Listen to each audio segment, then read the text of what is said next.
हमें बहुत ज़्यादा दर्जा हरारत के बारे में बात करनी होगी क्योंकि अगर आप सिर्फ हिमम किसी चीज़ को आग लगा दें, तो वो वैसा नहीं होगा जैसा सदविम और उमूरा में हुआ था। ये इतनी जल्दी जल गया। जब आप लकड़ी का एक टुकड़ा जलाते हैं तो ये बस राख फैल जाती है। ये इतनी तेजी से जला कि फैलने का वक्त मिलने से पहले ही अपनी जगह पर जल गया।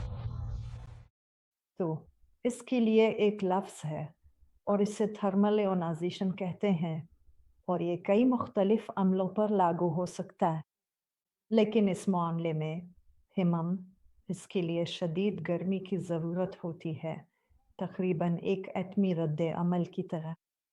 ये एटमी नहीं है, ये एक ऐसा रद्द अमल है जो असल में आया आइंस और इस जैसी चीज़ों को इधर-उधर बदल देता है। और अगर आप यहाँ तहों को देखेंगे